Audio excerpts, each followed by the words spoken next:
primero que vamos a hacer es, ¿cómo se llama? Esofagitis cáustica y terminamos con una sesión de lo que es cáncer de esófago, ¿ya?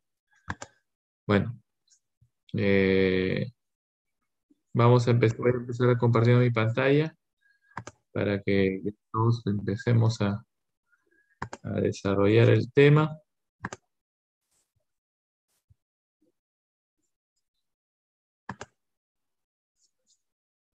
Sí, doctor, sí se observa. ¿Ya? Muy bien. Ya, chicos, voy a empezar con lo que es esofagitis cáustica, uno de los dos temas que vamos a desarrollar.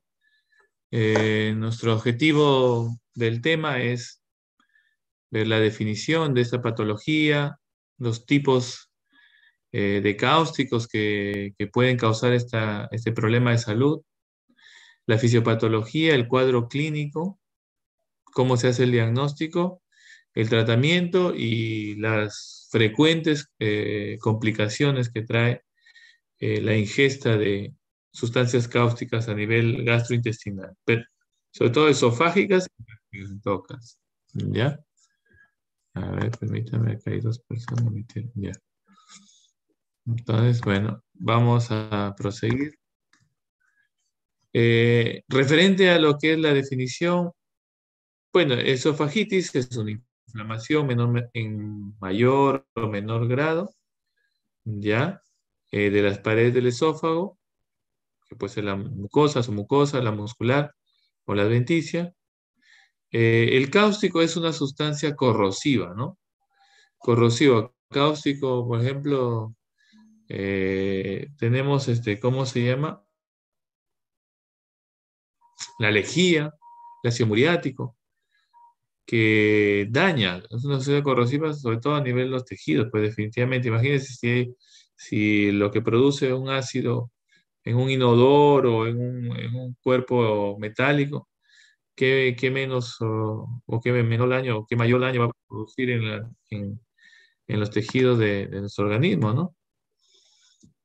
Tenemos los álcalis, el hipoclorito de sodio, el hidróxido de sodio, el perborato de sodio, el amoníaco, ¿no? Y los ácidos, el ácido acético, sulfúrico, clorhídrico, ¿no? El ácido clorhídrico. Entonces, todo eso son los cáusticos, ¿no? Los ácidos y los álcalis, ¿ya? Aquí está un listado de los cáusticos identificados con mayor frecuencia. A ver, el álcalis, los productos de limpieza doméstica en general, ¿no? Eso es lo que encontramos frecuentemente en nuestra casa.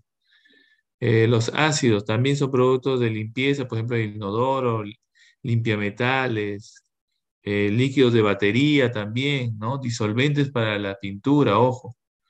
Entonces, hasta una pila puede causar frecuentemente daño a nivel de una ingesta accidental. Por ejemplo, los niños, los bebés o los lactantes o los niños menores de 5 años se llevan todo a la boca. Imagínense que dejemos una pila de reloj en cualquier lado, se lo llevan a la boca, lo pueden tragar y se queda en el esófago.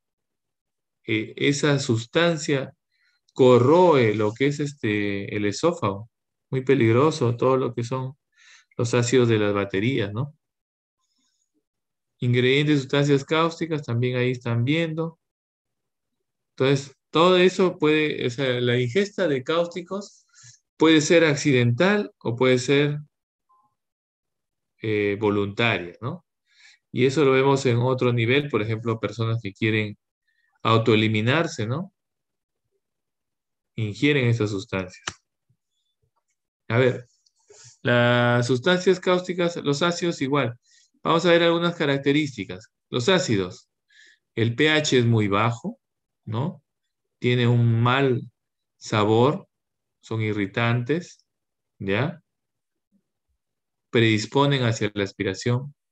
Este dato es importante porque cuando accidentalmente ingerimos una sustancia, miren, los ácidos tienen un mal sabor. Por tanto, como cuando se ingieren rápidamente se puede identificar, entonces la persona lo vomita. Y muchas veces no hay daño en el esófago, solamente, bueno, puede haber daño en la cavidad oral o en la hipofaringe.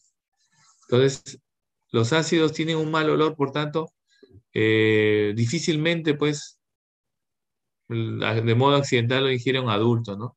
Pero en cambio, los álcalis tienen un pH más alto, disuelven más en agua, tienen mayor penetración, no tienen sabor. Por tanto, los álcalis sí podrían causar más daño de modo accidental, ¿no es así? Porque no tienen sabor. Imagínense que en una botella le ponga una botella de una gaseosa, lo ingieren, o de repente de un agua mineral. Entonces se puede ingerir rápidamente y no te das cuenta, ¿no? Entonces los álcalis realmente causan mayor daño. Si es de modo accidental, estamos hablando, ¿no? Los álcalis, más tolerables se podría decir, ¿ya? La epidemiología. La esofagitis cáustica ocurre como primer pico en la edad de 1 a 5 años de edad. ¿Por qué? Por la ingesta accidental. Abuso infantil, bueno, puede ser, pero generalmente es accidental. El segundo pico viene a ser ya, miren, en población, en los jóvenes, ¿no? 21 más años. Pero ellos generalmente es por un intento de suicidio, ¿no? Ácidos clorhídricos. Ya, entonces, la mortalidad es de 10 al 20%.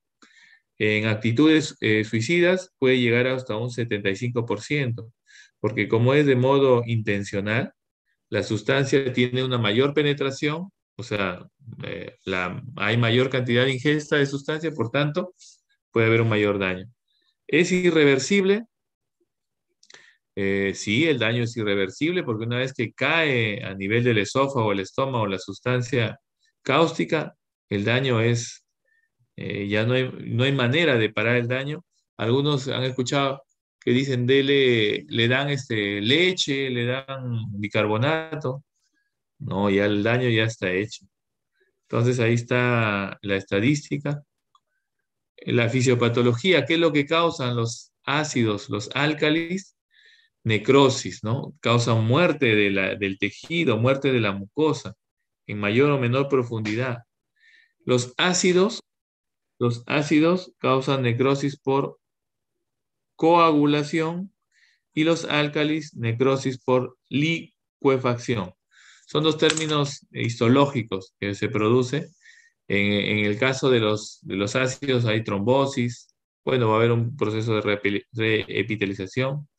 En el caso de los álcalis, hay una difusión a través de las capas profundas, saponificación de las grasas del tejido mucoso, desnaturalización de las proteínas y trombosis también. Eso es ya a nivel histológico. La severidad de la lesión de una sustancia cáustica. O sea, ¿qué tanto daño puede ocasionar en el esófago, ¿no? En el estómago también, ¿qué tanto daño? Va a depender de la corrosividad, qué tan corrosivo es, de la cantidad de sustancia que se ingiera. Si es accidental, probablemente sea poca la cantidad, ¿no? Probablemente. De la concentración de la sustancia, de la forma de la presentación y del contacto, ¿no? ¿Qué tiempo tiene contacto con nuestros tejidos? Miren los álcalis, necrosis por liquefacción, ¿no? Esa es la característica histológica. Vamos a ver la presentación clínica, ¿ya? ¿Cómo identificamos a un niño que la madre nos dice, doctor, mire, yo lo encontré junto a una botella de lejía, no sé si lo ha consumido o no?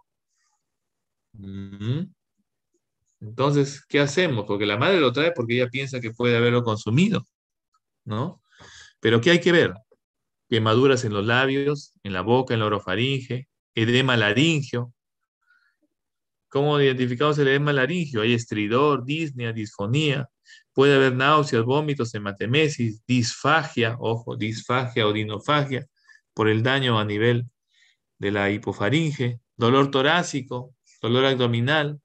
Si hay dolor a nivel torácico o dolor abdominal, ojo con eso, porque puede haber una perforación en cualquier momento, en un periodo de 2 semanas incluso.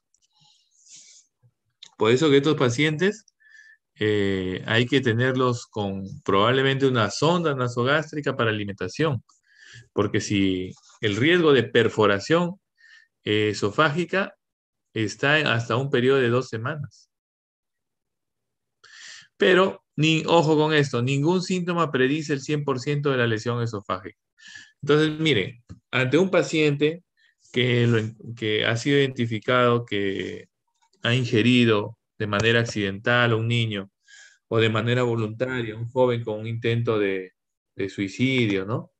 Entonces hay que tener en cuenta de revisar la boca, hay que revisar la boca para ver quemaduras, el olor de la boca, ¿no?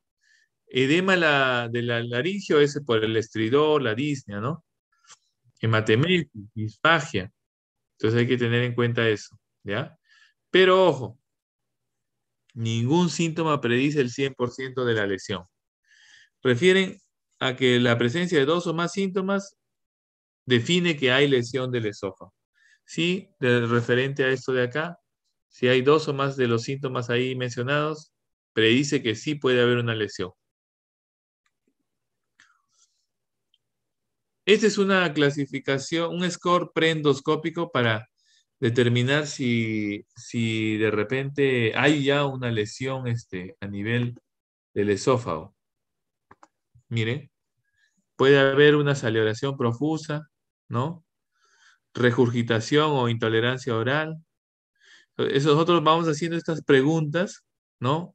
O identificamos lesiones a nivel de la cavidad oral, o síntomas generales, o fiebre, o hematemesis. Entonces, miren, si nosotros hacemos estas preguntas, ¿ya?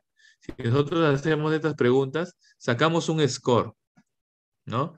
Y este score nos va a permitir predecir qué tanto de lesión esofágica encontramos, ¿ya? Eso es importante. Hacer un hemograma, miren, si encontramos leucocitosis, interesante también porque es ya signo de una inflamación sistémica, ¿no? Y seguimos evaluando el daño.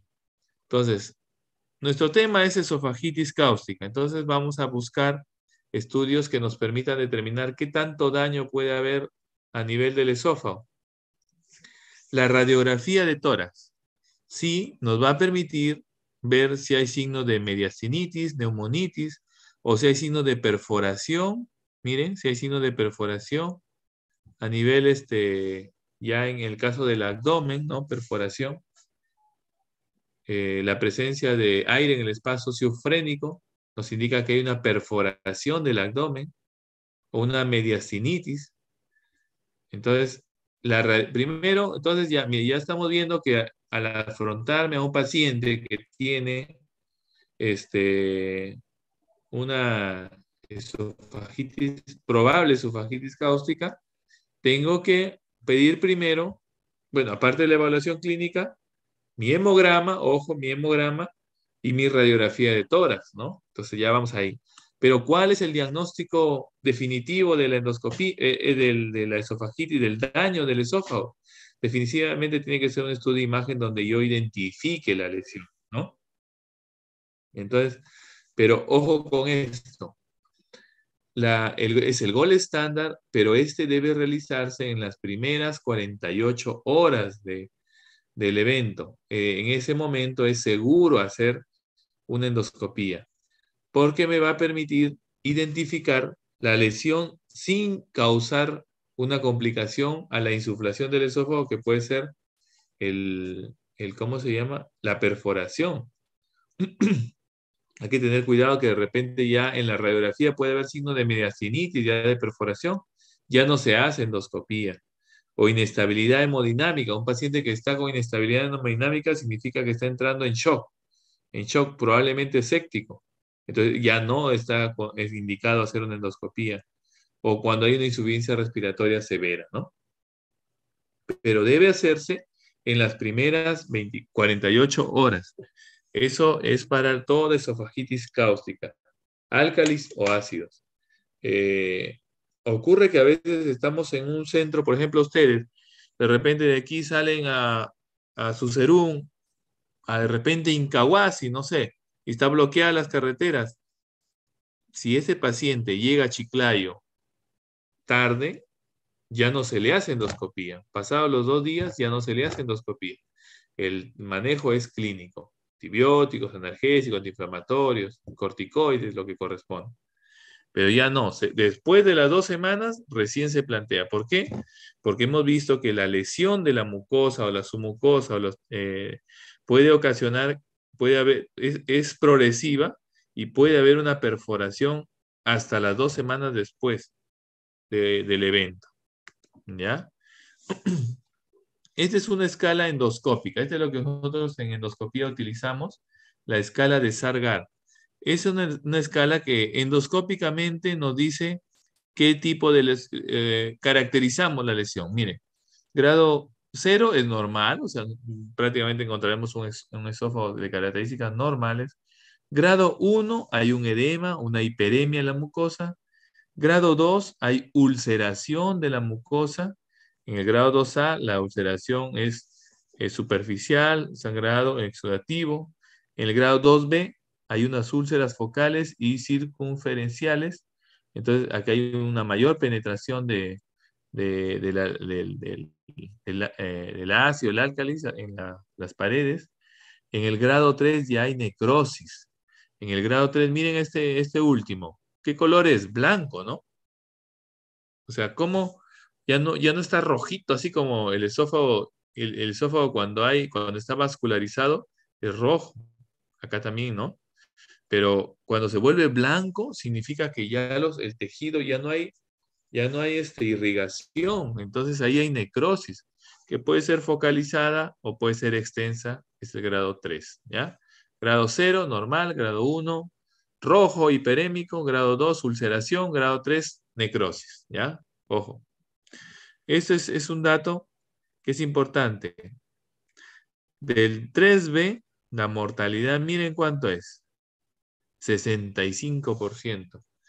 Cambio el grado 1 y 2A, el paciente sí tiene un pronóstico bueno.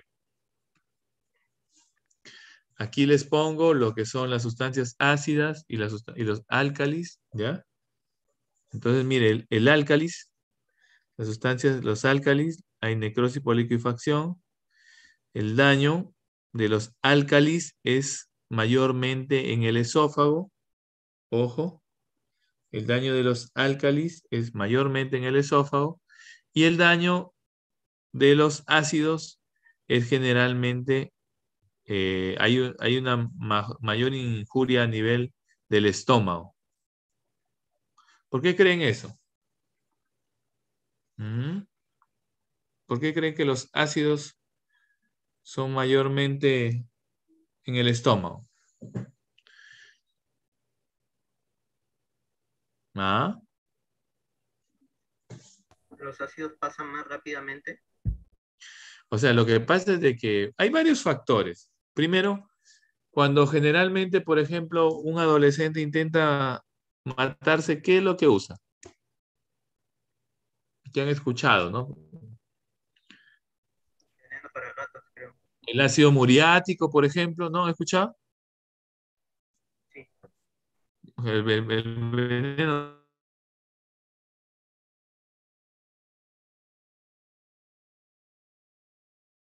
no, pues órganos fosforados, ¿no? Pero, por ejemplo, no es intencionado, ellos lo van a tomar rápido, ¿no es así? Entonces, ahí es por eso que la injuria más, la coagulación, la necrosis por coagulación se produce más en el estómago. Generalmente los álcalis son por un tema, ¿qué le digo? Involuntario. Entonces, generalmente pasan más lento y el daño es a nivel del esófago. Esa es una de las condiciones por las que podría decirse, ¿no? Ahora, acuérdense, ¿cuál es el más tolerable? Los álcalis, ¿no? Entonces el álcali sí lo puedes ir tomando. Entonces, y en el esófago también puede haber mayor daño, pero rápidamente te vas a dar cuenta, ¿no? Entonces hay unos temas que más que todo los álcalis producen daño estadísticamente en el esófago y los ácidos en el estómago. Y tiene que ver mucho con el tipo de origen, ¿no? O sea, qué es lo que causó la ingesta.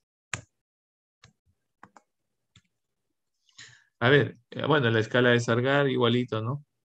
Bueno, en esta escala, la descripción endoscópica diferencia en grado 1, grado 2 y grado 3 de las quemaduras, ¿ya? El pronóstico, miren, de los primeros grados, a mayor compromiso, a mayor de estenosis o complicaciones graves como la perforación, ¿ya? Lo más que nosotros hemos visto, por ejemplo, en pacientes, en los adolescentes, que intentan tomar ácido muriático, por ejemplo, es la estenosis, chicos. O sea, ver a un adolescente que condena su vida tomando, por ejemplo, el ácido muriático, o sea, no hay retorno, chicos. O sea, y por último, algunos dicen, ya, tomo eso y me mato. Muchas veces no se mueren y quedan con una complicación grave que es la estenosis. Es una condena de por vida. ¿Por qué? Porque imagínate, no puedes pasar los alimentos, te tienen que poner una gastrostomía, va a terminar de repente en una cirugía de esófago, si es que si es que viven para contarlo, como se dice. La tomografía. La tomografía también sirve para ver el grado de compromiso de las paredes del esófago, pero también el compromiso de los tejidos adyacentes del mediastino, tejido periesofágico. Pueden haber colecciones alrededor del esófago o compromisos hasta incluso órganos vecinos, la aorta, por ejemplo. Entonces, la tomografía sirve para ver también qué grado por fuera del esófago está afectado, ¿ya? El tratamiento. El tratamiento es multidisciplinario en varias escalas. Primero, un paciente que venga a la emergencia con la ingesta de cáusticos, pues tenemos que valorar primero que la vía aérea esté permeable, porque puede haber lesiones, ¿no? de la vía respiratoria. Hay que averiguar cuál es el causante primero, ¿no? Para poder determinar la historia clínica es importante porque sabemos si es un álcali, si es un ácido, ¿no? Ya para determinar el compromiso, el examen físico que hagamos, ver el estado hemodinámico del paciente, ¿no? Hay que ver si está inestable, está chocado, ¿no? Hacer valoraciones, ¿cómo se llama? De las radiografías, ¿ya? El manejo, primero hay que dejarlo en NPO, ojo. Lo que hay que hacer así el paciente esté tranquilo, dice, no, yo no tengo nada, se lo deja en NPO hasta valorar el grado, ¿ya? Hidratación endovenosa y endoscopía en las primeras 48 horas, ¿ya? ¿Cuándo se inicia la dieta? Bueno, hay que iniciar la dieta, que es progresiva, líquida, si ha habido una lesión superficial de modo endoscópico. O sea, en lo ideal sería, llega la emergencia, valoramos el estado hemodinámico, todo está bien, entra endoscopía, hacemos la valoración de Sargar. Si es de grado 0, 1 o 2A, empezamos la dieta y en 48 horas probablemente eso está normal. Si es el grado 2B y 3, hay que ingresarlo, hay que hospitalizarlo, ¿no? Si es el 3B o más, hay que estar en observación por la perforación que puede haber hasta la primera o segunda semana. ¿Qué medicamento se utiliza? Corticoides, ¿no?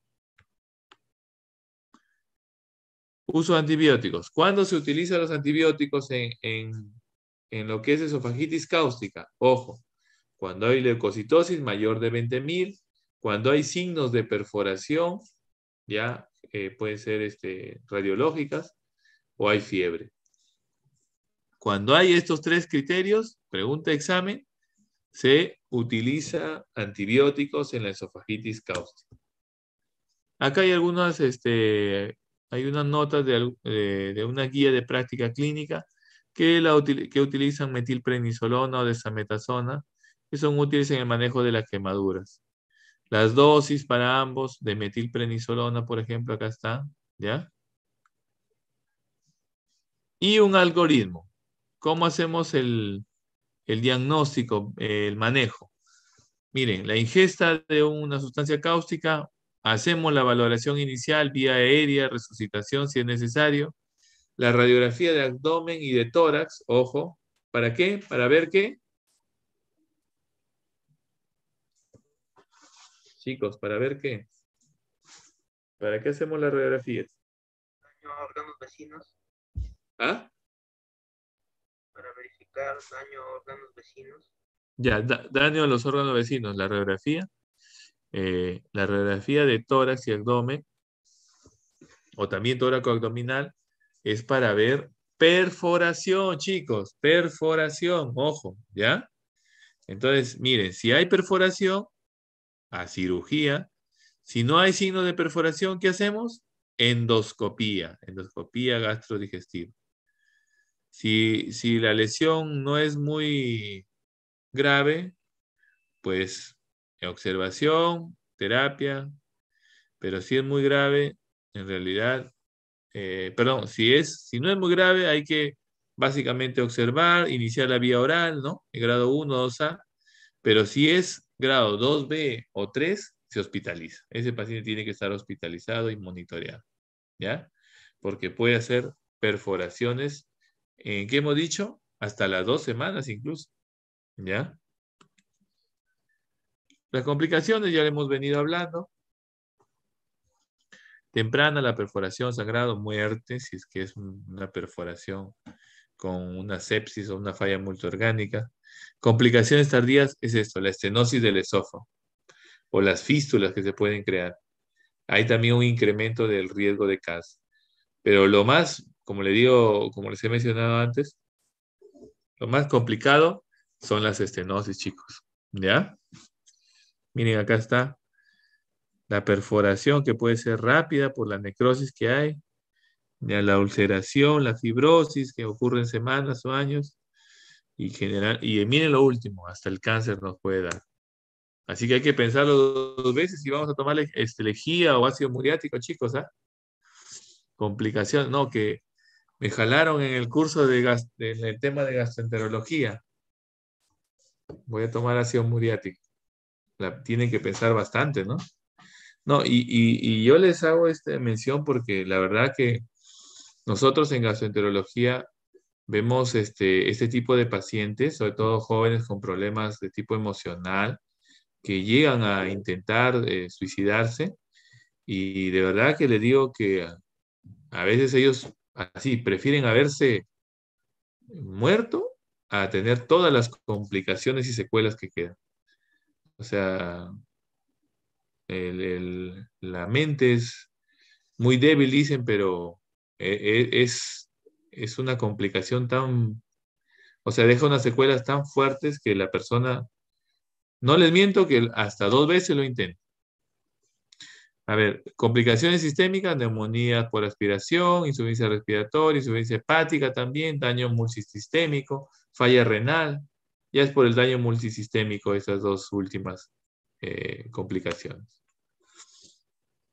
Algunas aseveraciones, miren, algunos enunciados de algunas guías. Esta es una guía pediátrica del 2020. Dice, manifestaciones clínicas, la gran variabilidad clínica sugiere ansiedad de observación, evaluación y seguimiento riguroso de cada caso. O sea, ¿esto qué significa? Que todo paciente, así lo vean tranquilo, déjenlo en observación 8 horas. ¿Me entienden? Todo paciente, déjenlo en observación. No, que mi hijito está bien, que lo veo bien, que está... No, señor. Hay que observarlo. Hay que hacer su hemograma, su radiografía. La realización de una endoscopía debe ser determinada en base a criterios clínicos. Ojo, miren, no se recomienda una endoscopía de rutina si la ingesta ha sido accidental. Por ejemplo, ese niño que dice la mamá, yo lo encontré al lado de una botella de lejía. ¿De frente lo van a mandar a endoscopía? No. Primero es ¿qué hemos dicho? Observación. Observación, chicos. Si ya vemos dolor, si ya vemos de repente vómitos, si vemos leucocitosis, ojo, este paciente sí tiene algo más, pero primero es observación. Y dice que y en pacientes que está, y si el paciente está en ausencia de síntomas orofaringios o sistémicos. Claro, pues si un paciente yo lo veo normal, lo estoy observando, está tranquilo, le veo la boca, no tiene lesiones, entonces, ¿está sintomático? Es probablemente no necesita una endoscopía. Pero, ojo con esto, se recomienda realizar una endoscopía digestiva alta en todo paciente con ingesta intencional, ojo. En todos los pacientes que intencionalmente lo han hecho, hay que hacer endoscopía. Porque ellos han intentado, o sea, definitivamente han lesionado el esófago. Así esté el paciente sintomático en el momento de la evaluación. ¿Ya? Bueno, abajo habla un poco de la escala de valoración preendoscópica. La endoscopía debe ser en las primeras 48 horas y la valoración de escala de Sargent. Muy bien, un tema cortito, interesante por cómo vamos a manejar la patología. Creo que los puntos básicos que debemos llevar a casa son, primero, identificar la causa, una buena historia. Saber si es un álcalis o si es un ácido. ¿Cuál es peor?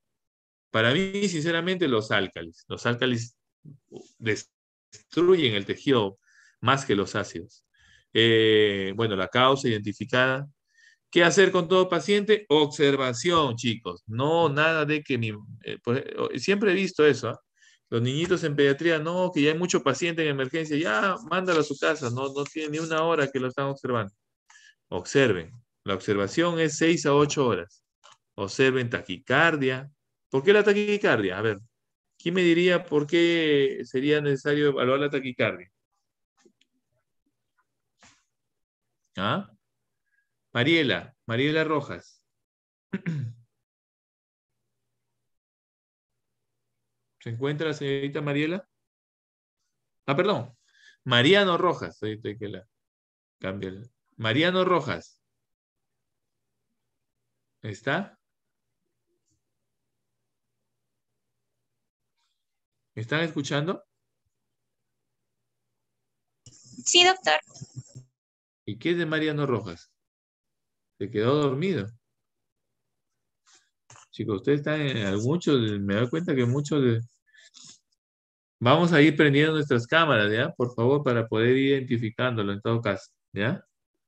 Mariano Rojas, mire, ya estoy preguntando, no está. Doctor, presente. Lo que pasa es que se me ha ido el internet por un par de segundos. Ya. Entonces, a ver, Mariano, lo que te pregunté, ¿por qué? ¿Qué traduce ese signo? Dígame, doctor, es que no lo escuché porque se me fue el Ah, internet. ya. Estaba preguntando que voy a valorar la taquicardia en un paciente. Doctor, discúlpeme, es que me va fatal el internet, se le escucha entrecortado. No sé si me lo pudiera escribir en el chat o no sé cómo poder hacerlo. ¿Me escuchas ahí? ¿Me escuchas? Ya, en este momento sí. Taquicardia, ¿qué traduciría la taquicardia? Cuenta. Puede ser también un daño a órganos vecinos. Eh, puede haber una perforación.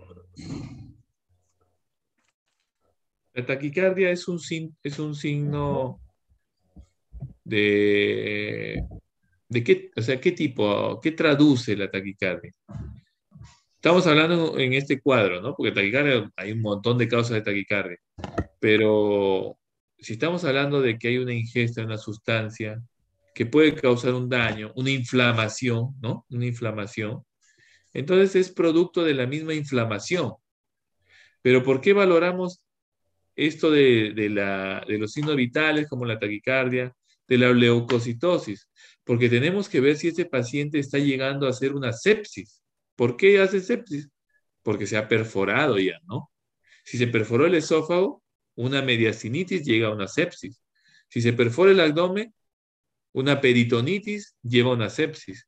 Entonces, ustedes, al observar al paciente, no significa que me voy a poner en una camilla y lo voy a quedar mirando, ¿no? Ese no es observación. La observación del paciente significa valorar que él no esté haciendo una complicación en el transcurso de las horas iniciales. La taquicardia, la hipotensión, la función renal de repente, ¿no?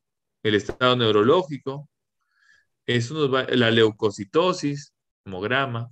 Entonces, eso nos va a decir si el paciente está o no haciendo un cuadro de sepsis. ¿Me entienden, chicos? Por eso es que valoramos los signos vitales, ¿ya? Muy bien. ¿Qué otra cosa? A ver, ¿alguna pregunta?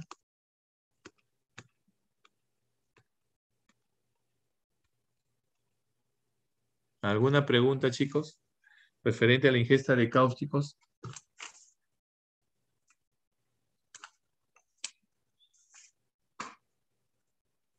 ¿No hay preguntas? Doctor, mientras tenemos al paciente en NPO, ¿con qué lo alimentamos? ¿Con dextrosa nada más? Claro, le pones una vía periférica y le puedes poner... Acuérdense que nuestro organismo tiene reserva, ¿no? O sea, nuestro organismo tiene reserva. Así que si van a tener a un paciente en observación 6 a 8 horas, cloruro, hidratación, básicamente, pero nuestro organismo tiene reservas. Por ejemplo, yo, lamentablemente por esta actividad, no he almorzado. Miren, lamentablemente. Pero tengo mi reserva, ¿no? O sea, un ayuno de 6 horas, 8 horas, no te va a causar hipoglicemia, salvo que tengas una enfermedad de fondo, ¿no? ¿No? De repente, no sé, una enfermedad renal crónica, una insuficiencia cardíaca, o sea, algo que haga que tu metabolismo también esté alterado, no lo sé, ¿no? O una misma diabetes en fases avanzadas, que ya más bien ellos hacen hipoglicemia, ojo, ¿ya? Pero si es un niño o un adolescente, que es la estadística más frecuente, le instalas un cloruro y empiezas a hidratarlo, porque eso sí necesitamos, ¿no? Líquidos, agua para el metabolismo, ¿ya? Dijimos que antibióticos en los casos puntuales de perforación, de sepsis, ¿no? ¿Qué otra cosa? A ver, chicos, ¿alguna otra pregunta? La sonda nasogástrica está contraindicada, ¿no? La sonda nasogástrica está contraindicada. Miren, si hay un paciente en el cual hay perforación, sí. Pero si hay un paciente que no tenemos la evidencia de perforación, sí se puede poner una sonda para alimentación. Y así lo colocamos. Hay unas sondas siliconadas blandas. Y así los colocamos porque el paciente muchas veces, por ejemplo, en el grado 2, generalmente es un paciente que está todo ulcerado.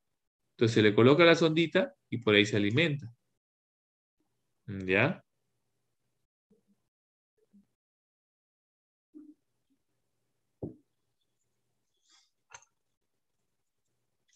Muy bien. Bueno, si no hay más preguntas, vamos a pasar al siguiente tema, ¿ya? Que es cáncer de esófago, ¿ya?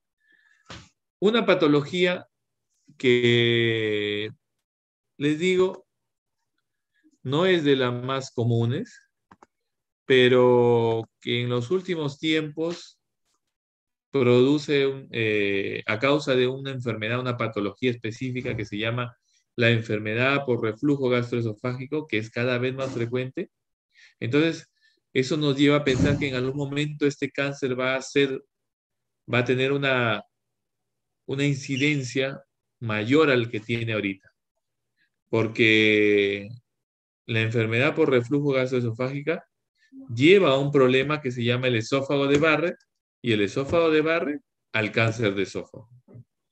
Entonces, el mundo en el que vivimos ahora es un mundo en el cual el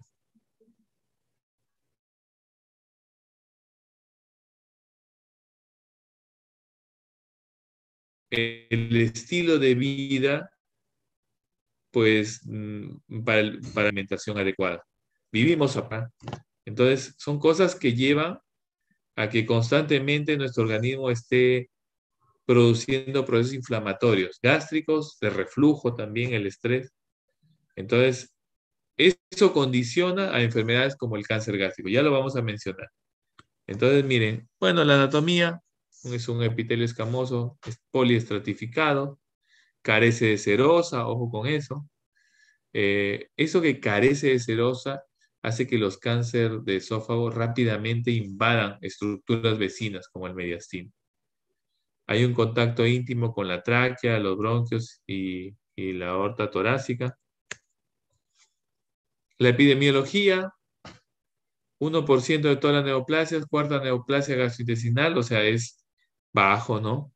Es más frecuente en hombres que en mujeres, todavía. La edad promedio es en personas de 55 a 65 años, por ahí es la edad en la cual se presenta esta enfermedad. Es una alta mortalidad, así como le dije, porque la invasión de este tumor a nivel loco regional es muy frecuente, ya que no tiene serosa, rápidamente invade el mediastino, ¿ya? Las estirpes más frecuentes es el carcinoma epidermoide y el adenocarcinoma. Grábense esas dos formas de cáncer, carcinoma epidermoide y adenocarcinoma. Esas son las dos estirpes histológicas neoplásicas del esófago, ¿ya?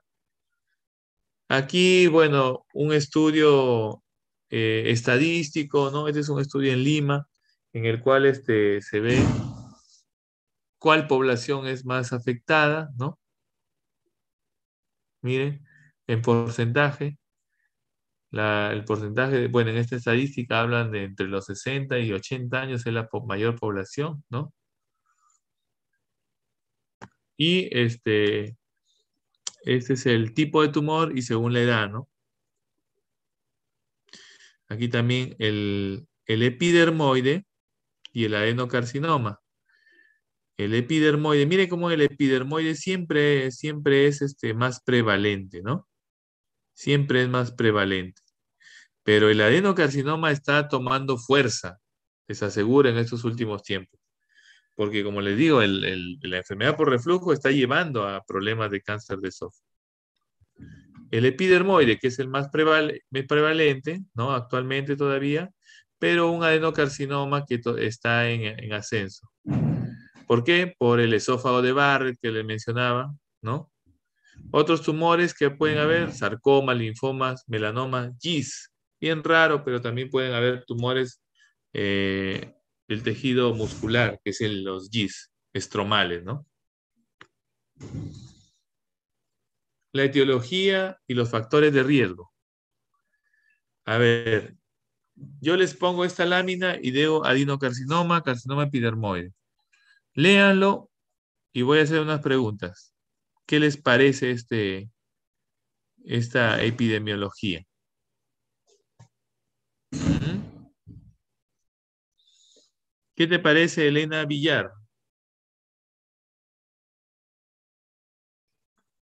¿Elena se encuentra?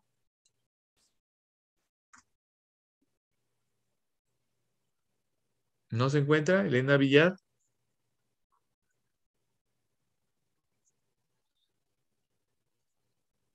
¿Están escuchando?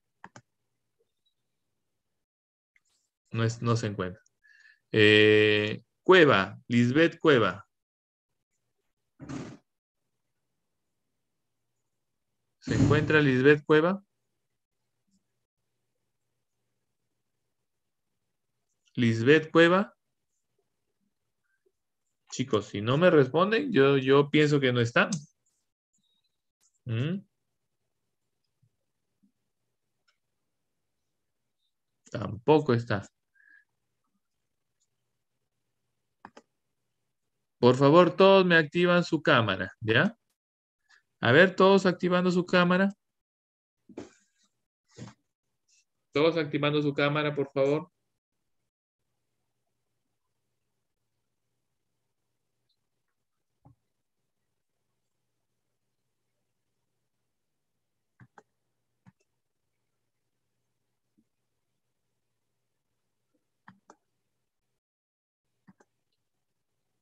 Chicos, activen su cámara para poder verlos, ¿ya?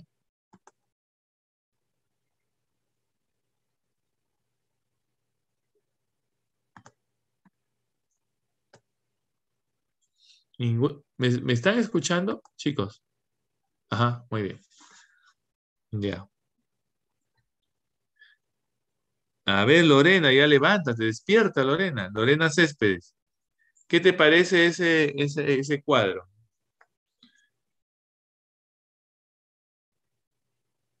De la epidemiología del cáncer de esófago. Descríbemelo. ¿Qué te parece? ¿Dónde hay mayor prevalencia? No sé. ¿Qué te parece? ¿Cuál es la etiología? Ahora lo que estoy observando en el cuadro que se está mostrando en la diapositiva es que el tabaco, sobre todo en carcinoma epidermoide, tiene mucho más prevalencia, es mucho más riesgoso. Eh,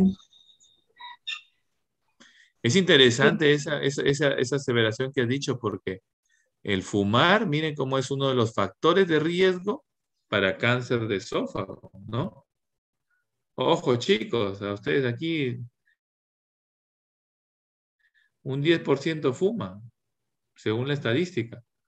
Entonces, el cáncer de esófago tiene que ver mucho con el cáncer, perdón, el fumar tiene que ver con el cáncer de esófago y también con el cáncer gástrico, ya en el momento les tengo mencionado.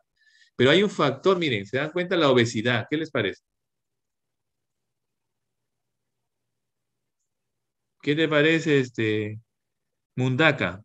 Qué te parece respecto a la obesidad? Bueno, podemos es más presente como un factor de riesgo para adenocarcinoma y bueno, es importante porque es un factor que Chicos, se puede les corregir, pido ¿no? que activen sus cámaras. Disculpa, Mundaka, les estoy pidiendo que activen sus cámaras porque yo estoy pasando lista solo a los que están con cámara, ¿ya? Bueno, ya, sí, sí es cierto, ¿no? Decías que es más prevalente para lo que es adenocarcinoma, ¿no? Pero, ¿qué te llama la atención de estos factores de riesgo asociados al cáncer? Que son Hay un... prevenibles. Muy bien, eso es lo que tú has dicho, ¿no? Miren, el nivel socioeconómico, bueno, ¿no? Es prevenible también, pero la obesidad también es prevenible, ¿no? Entonces, los factores del adenocarcinoma son prevenibles. Los factores generalmente ¿cómo se llama? El carcinoma epidermoide, miren, hay mucho la mutación genética. Entonces, ahí sí es factores que no podemos prevenir, pero que si se asocia, por ejemplo, el tabaquismo o alguna otra situación, puede condicionar a esta patología. Pero si se dan cuenta, el adenocarcinoma todos los factores son prevenibles. Eso es importante que lo tengan en cuenta, ¿ya? Entonces, vamos a hablar, ya muy bien, mundo. Vamos a hablar acá. Bueno, los factores genéticos, sobre todo para el cáncer del carcinoma epidermoide, hay genes involucrados en la formación de ese tipo de patología. Ahí está una serie de genes. Esto es lo que quiero un poquito que lo estudiemos. Miren, ¿ya? Esto es el famoso esófago de Barrett. Aquí están, chicos. Ven ustedes, me están viendo mi cámara, ¿no? ¿Sí se ve bien? Sí, doctor. Sí, doctor. Muy bien. Entonces, miren, este es el esófago. En el esófago, no sé si ustedes se dan cuenta, la mucosa debe ser así, un rosado pálido. Pero se dan cuenta acá que ese al fondo, ese es el cardias, la entrada al estómago, ¿no? Entonces, si se dan cuenta, desde el estómago, desde abajo, hay como unas brechas acá, ¿no? Como una mucosa que es más de tipo gástrica. Miren acá, debería ser así, una línea que diferencia al esófago, el esófago, ¿cómo se llama? Perdón, la mucosa esofágica de la mucosa gástrica.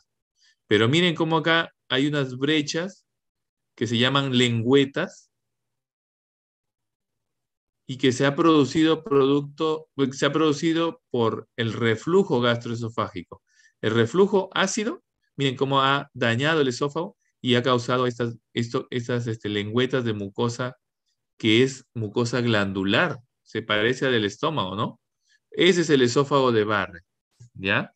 Esas son las lengüetas. Esto a largo tiempo lleva a que se formen células anormales, displasia se llama eso, y que pueden progresar hacia un cáncer de esófago, ¿ya?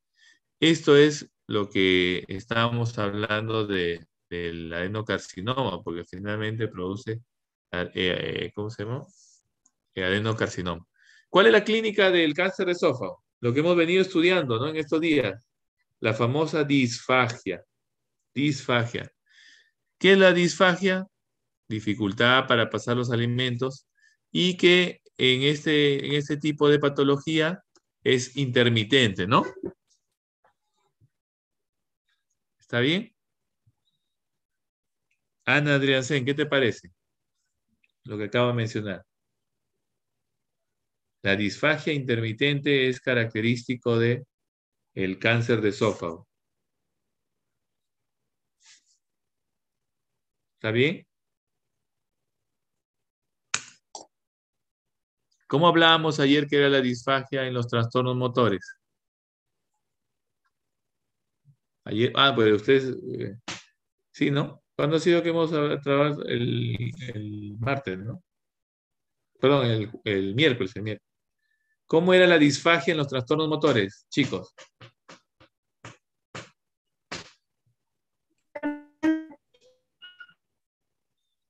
Sí, por favor. Sí, eh,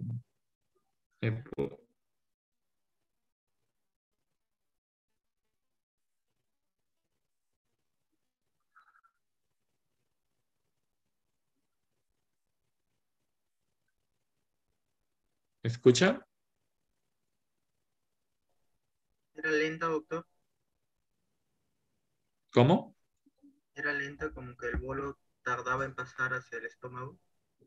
Ya, lenta, lenta, bueno. La disfagia es esa dificultad, pues, ¿no? ¿No? Es esa dificultad. Pero había dos formas de disfagia. Disfagia intermitente y la que está acá, disfagia progresiva, ¿no? Entonces, aquí lo están viendo. La clínica de la disfagia en el caso de cáncer de esófago es una disfagia progresiva. ¿Qué significa progresiva? ¿Qué significa progresiva, chicos? Chicos, por ejemplo, yo hace un mes tenía dificultad para pasar los sólidos, ahora tengo dificultad hasta para los líquidos ya. Significa que se va cerrando más mi esófago.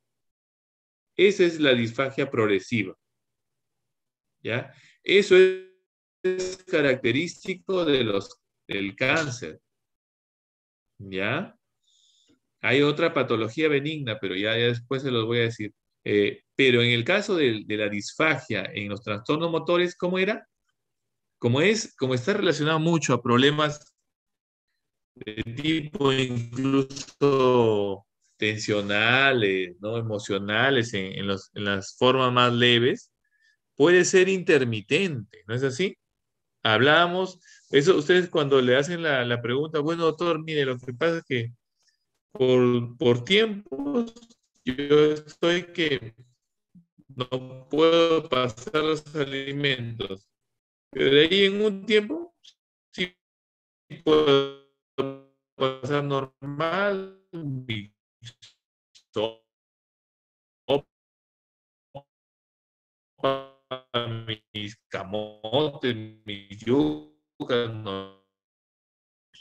Doctor, se le escucha entrecortado.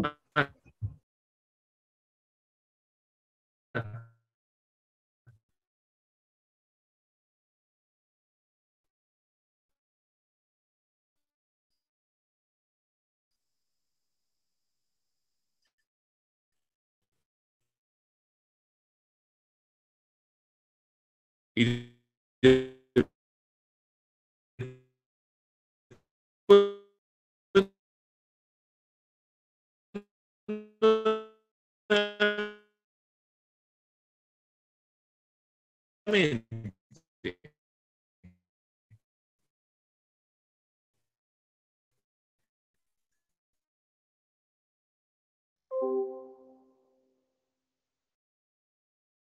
Pantalla. ¿Estamos viendo la pantalla? Sí, doctor, sí se puede observar. Ya, muy bien. Entonces, lo que le quería mencionar es esos chicos que la disfagia en las neoplasias es progresiva, ¿ya? Odinofagia, síntoma de reflujo, halitosis, o sea, mal aliento, ¿no? Dolor retroesternal, neumonía. En estado muy avanzado puede haber sangrado, puede haber fístulas también traqueoesofágicas. Eso, o sea, por ya la invasión del tumor hacia otros órganos. ¿Ya? ¿Me escucha? Sí. Sí, doctor. Aquí está una estadística de cuáles son los síntomas más frecuentes. La pérdida de peso, claro, porque el paciente no come, ¿no? La disfagia, miren cómo son los principales síntomas o signos de la enfermedad por, ¿cómo se llama? Del cáncer de esófago. Disfagia y pérdida de peso. Esos pacientes son los que generalmente vemos. Aquí miren lo que les hablaba de la disfagia. Orofaringia es otra patología. Disfagia esofágica. Si es a sólidos, si es progresiva, cáncer, ¿no? Si es intermitente, problemas motores, ¿ya? Lo que estamos buscando. ¿Se escucha? Sí, doctor. Ya, bueno. Me interrumpe si es que no me escuchan, ¿ya? Y por favor activen sus cámaras porque como le digo, yo estoy tomando listas solo a los que tienen cámaras encendidas. A ver, la historia clínica, la exploración física, el laboratorio, puede haber anemia, un cáncer, hipoalbuminemia por consumo, un perfil hepático, ¿no? ¿Y cuál es la prueba de oro para el cáncer? ¿Un esófago con bario? ¿Un esófago con bario? No, es un estudio referencial. El diagnóstico es, uy, caramba, el diagnóstico es la endoscopía, chicos. Es la prueba de oro, la endoscopía. Aquí habla un término, disculpen que no salió el video, se llama la cromoendoscopía. Ustedes dirán, ¿qué es la cromoendoscopía? O sea, ahora las endoscopías tienen un sistema que puede, a través del endoscopio, es como un zoom, como tener una cámara, un zoom, pero este no es un zoom de 5 o 6 píxeles, sino es más de 100 píxeles. Entonces se puede ver las células neoplásicas, ¿ya? Bueno, este es el esófago de Barrett, que ya les he comentado. La tomografía es para ver la extensión, ¿no? A órganos vecinos, a órganos alejados.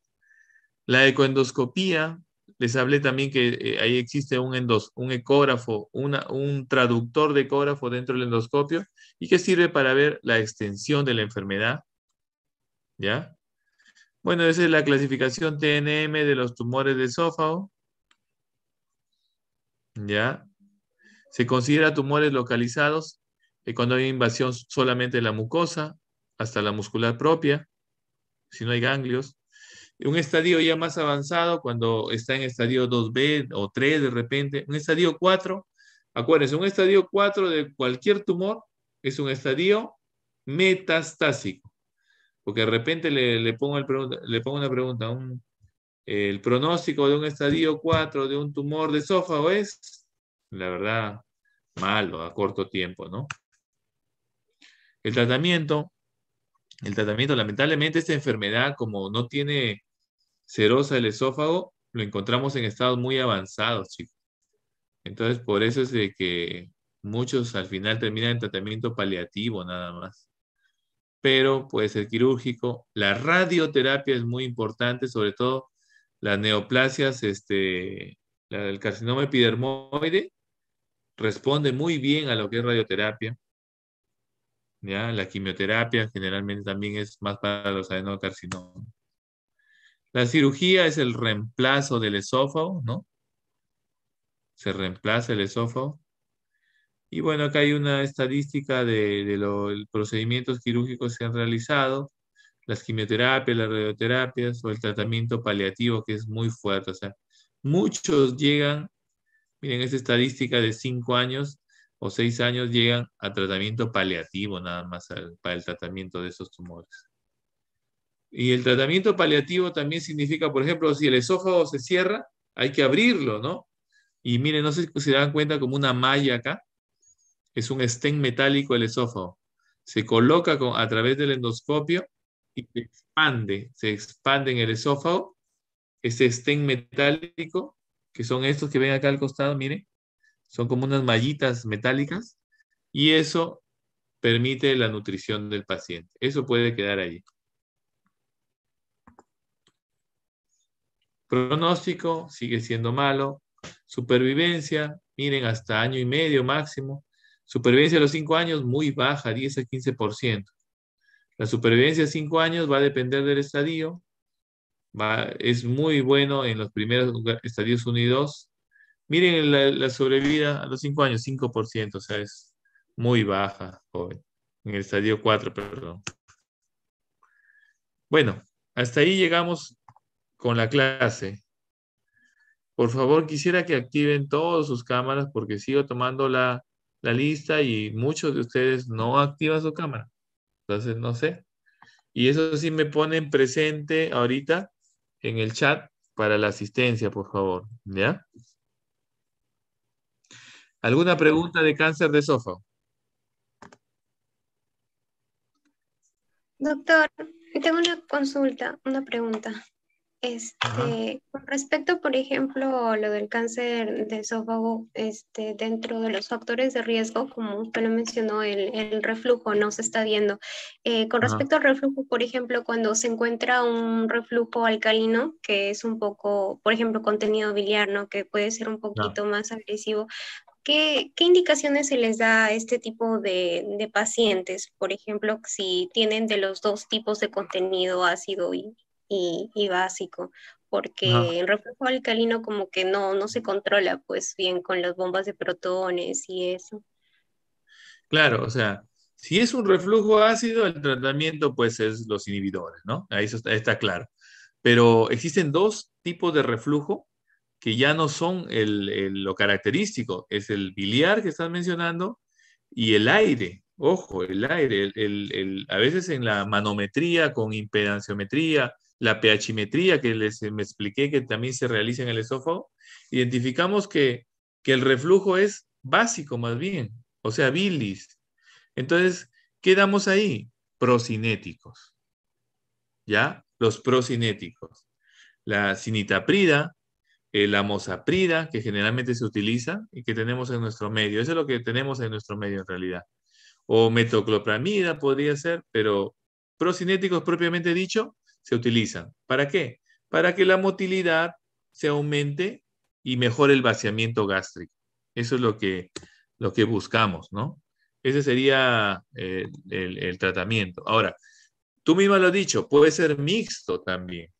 Entonces, por eso que se puede dar inhibidores de bomba de protones con procinético, que es la mosaprida generalmente. ¿Ya?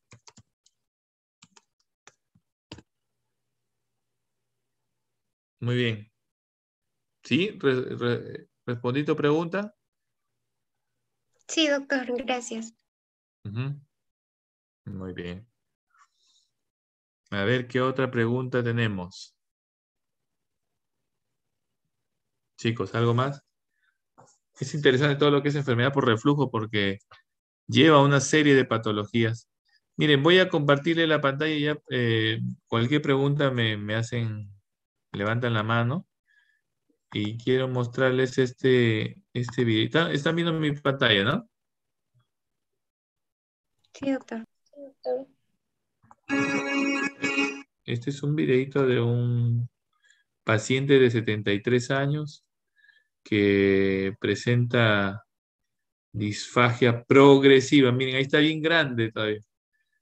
Todo lo que pregunta examen, chicos, ¿no? Entonces, miren, esta es la endoscopía. Bueno, el colega está entrando allí y miren lo que está encontrando. Una lesión. Una lesión como una úlcera, de modo irregular la úlcera, ¿no? Una lesión ulcerada. Ya no es lo típico de acá del lado derecho, miren, así es lo plano, liso, ¿no? En cambio, esta es una lesión granular, toda irregular que está, este es a nivel, está en el tercio medio casi del estómago, este es el estómago, este es el estómago, esa es la parte gástrica. Bueno, acá está yéndose hacia el estómago, este es el fondo del estómago, pero acá volvemos a la lesión. Este es un cáncer de esófago, una lesión totalmente irregular, sangra fácilmente, ulcerada, eh, miren cómo es muy friable. Y este es un cáncer de esófago medio, ojo.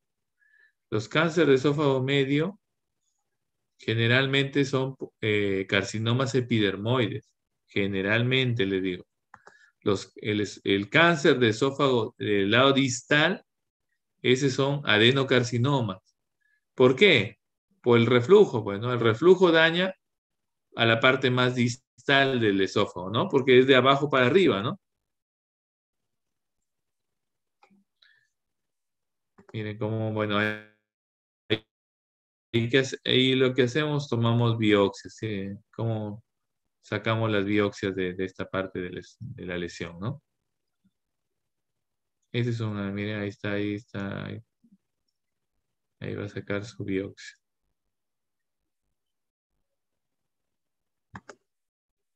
Es un cáncer. Miren aquí, con la pinza sacamos muestras de ese. Empezamos a sacar muestras del estómago.